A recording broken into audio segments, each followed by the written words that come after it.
Assalamualaikum warahmatullahi wabarakatuh. Saya Lahuddin Alayubi NIM 193111232. Di sini saya akan memberi penjelasan tentang materi Khulafaur Rasyidin.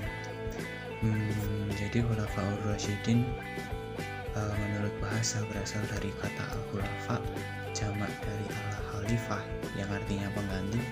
Kemudian ada al-rasyidun, jamak dari al-rasyid yang artinya mendapat petunjuk. Bisa disimpulkan Khulafaur Rasyidin adalah para pengganti yang mendapat petunjuk. Kemudian pengertian Khulafaur Rasyidin menurut istilah adalah pemimpin-pemimpin umat Islam pengganti Rasulullah yang terdiri dari Abu Bakar, Umar, Utsman bin Affan, dan Ali bin Abi Thalib. Rasulullah meninggal pada tanggal 12 Rabiul Awal 11 Hijriah bertepatan dengan 8 Juni 632 Masehi. Kemudian situasi politik umat Islam saat itu sedang tidak stabil. Umat Islam kehilangan figur seorang pemimpin. Kemudian Rasulullah sendiri tidak mewariskan siapa yang akan menggantinya sebagai pemimpin. Kemudian beberapa kelompok merasa berhak memimpin negara Islam menggantikan Rasulullah. Ada beberapa kelompok yang mengaku berhak menjadi pemimpin pengganti Rasulullah. Kelompok Muhajirin mencalonkan Abu Bakar As-Siddiq karena pernah menggantikan Rasulullah menjadi imam sholat. Kemudian kelompok Ansor mencalonkan Sa'ad bin Ubadah karena dia mewakili masyarakat Madinah yang membantu Rasulullah sehingga Islam bisa berkembang. Kemudian keluarga dekat Rasulullah mencalonkan Ali bin Abi Thalib karena keluarga dekat Rasul atau menantu dan sepupu Rasulullah. Kemudian Abu Bakar terpilih menjadi Khulafaur Rasyidin yang pertama sesuai dengan pertimbangan yang diberikan oleh Umar bin Khattab yang mengatakan bahwa pemimpin pengganti Rasulullah SAW adalah dari kaum Quraisy sesuai apa yang pernah disabdakan Rasulullah sewaktu masih hidup. Ada beberapa prestasi Khulafaur Rasyidin. Yang pertama Abu Bakar As-Siddiq. Ada beberapa kebijakan yang diturunkan oleh Khalifah Abu Bakar As-Siddiq. Yang pertama adalah memerangi kaum murtad. Kemudian kedua kodifikasi atau pembukuan Al-Quran. Yang ketiga perluasan wilayah negara Islam. Yang pertama memerangi kaum murtad. Murtad adalah keluar dari agama Islam. Dan yang kedua ada murtad tidak mengakui kepemimpinan Abu Bakar, kemudian menolak membayar zakat. Kemudian beberapa kelompok kembali menganut tradisi dan agama sebelumnya atau paganisme. Kemudian meninggalnya Rasulullah sebagai alasan pemurtadan dan pembangkangan. Dan gerakan pemurtadan itu dipelopori oleh kepala-kepala suku.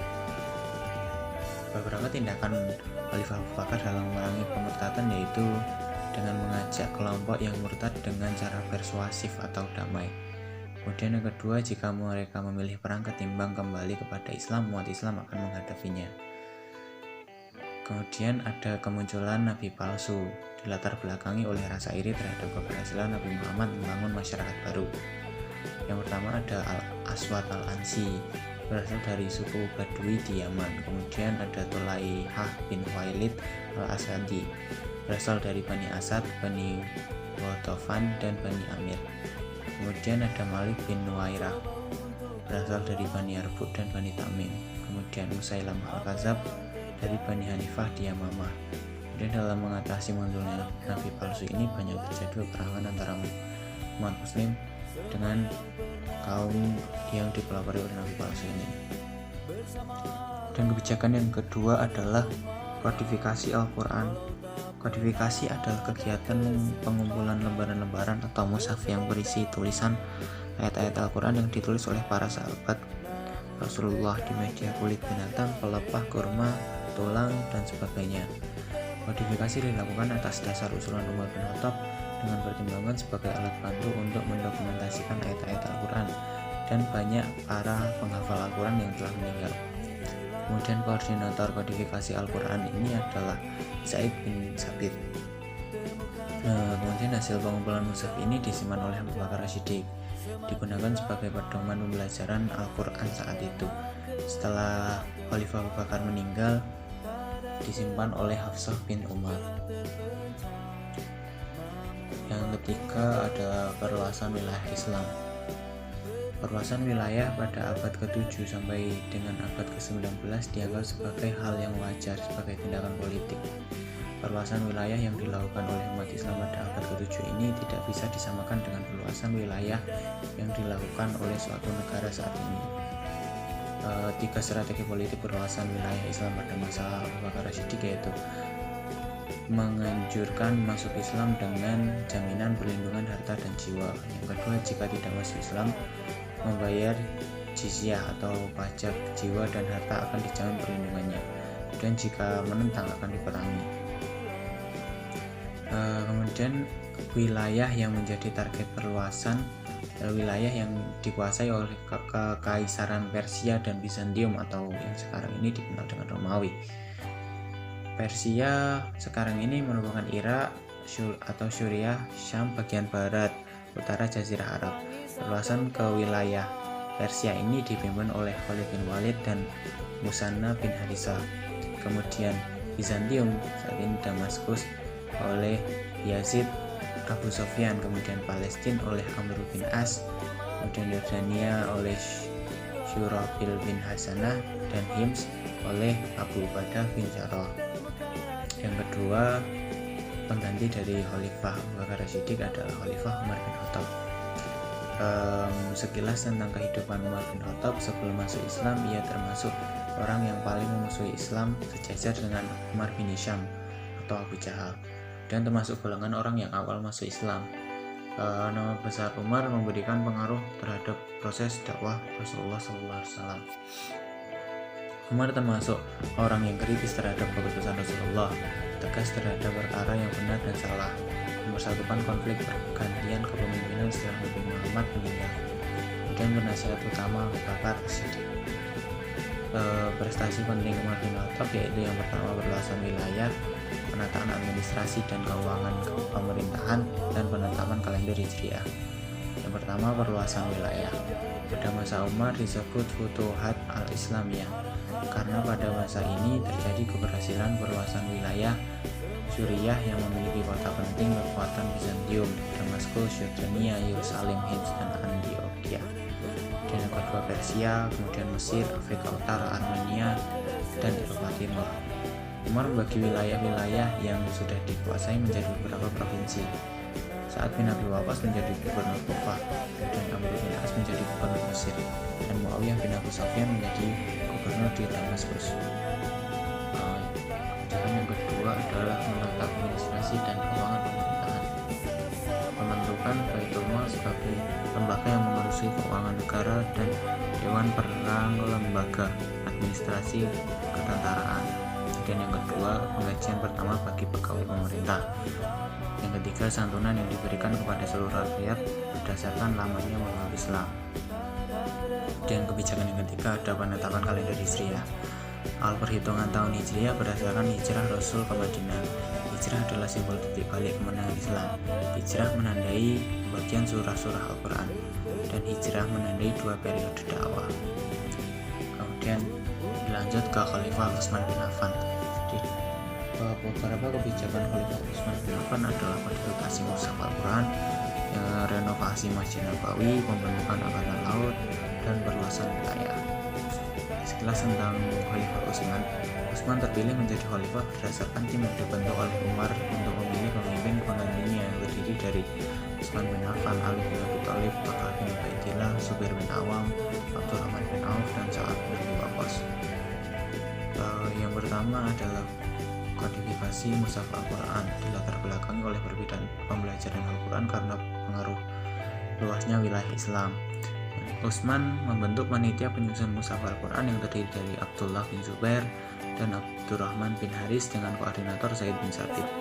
Kemudian panitia ini menyalin tulisan ayat Al-Quran ke dalam bentuk buku yang disebut mushaf. Kemudian mempergunakan dialek Quraisy. Hasil mushaf ini diperbanyak 5 kitab yang asli tetap di Madinah, yang 4 kitab dikirim ke Mekah, Suriah, Basrah, dan Kufah. Naskah asli disebut Mushaf Al-Imam atau Mushaf Utsmani. Dan yang kedua, renovasi Masjid Nabawi. Masjid Nabawi mulai dibangun pada masa Umar dan kemudian diperluas pada masa Utsman bin Affan. Dan yang ketiga, pembentukan angkatan laut. Pada masa Utsman, wilayah kekuasaan negara Islam sudah mencapai Afrika, Siprus, dan Konstantinopel. Pembentukan angkatan laut didasarkan pada wilayah negara Islam yang memiliki daerah kelautan dan atas usul Muawiyah bin Abu Sufyan. Kemudian luasan wilayah pada masa Utsman bin Affan meliputi Azerbaijan dan Armenia. Kemudian Khalifah Rasyidin yang terakhir adalah Khalifah Ali bin Abi Thalib. Peristiwa yang terjadi setelah pemerintahan Khalifah Utsman berakhir adalah terjadi fitnah di dalam kalangan umat Islam di Basrah, Mesir, dan Kufah yang diprovokatori oleh Abdullah bin Sabah. Implikasi fitnah, muncul kelompok yang memberontak dan menuntut Khalifah Utsman mundur. Akhirnya Khalifah Utsman meninggal dibunuh dalam keadaan berpuasa dan membaca Al-Quran. Sekelompok umat Islam menghendaki Ali bin Abi Thalib yang menggantikan kekhalifahan Utsman, tapi Muawiyah bin Abu Sufyan menolak. Kemudian Muawiyah menuntut pembunuhan Utsman diusut. Tapi kelompok Ali bin Abi Thalib menginginkan pergantian pemimpin dulu baru mengusut pembunuhan Utsman. Karena inilah yang memicu perpecahan di kalangan umat Islam. Akhirnya Ali bin Abi Thalib diangkat menjadi khalifah menggantikan Utsman bin Affan meskipun ada kelompok yang menentang. Ada beberapa kebijakan pemerintahan Khalifah Ali bin Abi Thalib. Yang pertama adalah pergantian pejabat yang tidak memiliki integritas. Banyak pejabat yang diangkat karena kedekatannya dengan Khalifah Utsman. Hal ini mengakibatkan kebencian terhadap Khalifah Ali bin Abi Thalib semakin bertambah. Kemudian yang kedua ada membenahi keuangan negara. Ali bin Abi Thalib membersihkan keuangan negara yang dimanfaatkan secara nepotis. Dan yang ketiga ada memajukan bidang ilmu bahasa, menambahkan tanda baca pada tulisan Arab untuk mengurangi kesalahan cara membaca. Dengan koordinatornya Abu Aswad al-Du'ali, Khalifah Ali memerintahkan untuk mengembangkan pokok-pokok ilmu nahwu. Dan yang keempat, bidang pembangunan kota Kufah sebagai pusat kajian ilmu agama dan ilmu pengetahuan. Ada beberapa ibrah kepemimpinan Khulafaur Rasyidin, hal-hal yang harus kita jadikan teladan. Yang pertama dari Abu Bakar As-Siddiq adalah tegas dan teguh memegang kebenaran. Dan yang kedua, memberantas gerakan yang telah menyalahi Islam. Dan ibrah dari Khalifah Umar mengenalkan nilai-nilai demokrasi dalam Islam, mengutamakan kepentingan rakyat, pejabat dipilih berdasarkan kecakapannya, dan pemimpin menerima kritikan dari rakyat. Dan dari Khalifah Utsman, beliau lemah lembut, kemudian mementingkan tindakan damai dan memperhatikan kepentingan rakyat. Dan dari Khalifah Ali, disiplin, tegas, dan keras membela kebenaran, mementingkan keputusan yang telah disepakati dan mengutamakan kebenaran. Kemudian gaya kepemimpinan atau karakteristik kepemimpinan Khulafaur Rasyidin. Yang pertama Abu Bakar adalah lembut dan tegas, kemudian Umar cerdas, tegas, dan mementingkan rakyatnya, dan Utsman saleh, penyantun, dan sabar. Kemudian Ali tegas, mengutamakan kebenaran. Mungkin cukup sekian yang bisa saya sampaikan tentang sedikit penjelasan tentang Khulafaur Rasyidin. Banyak salahnya saya mohon maaf. Sekian, terima kasih. Wassalamualaikum warahmatullahi wabarakatuh.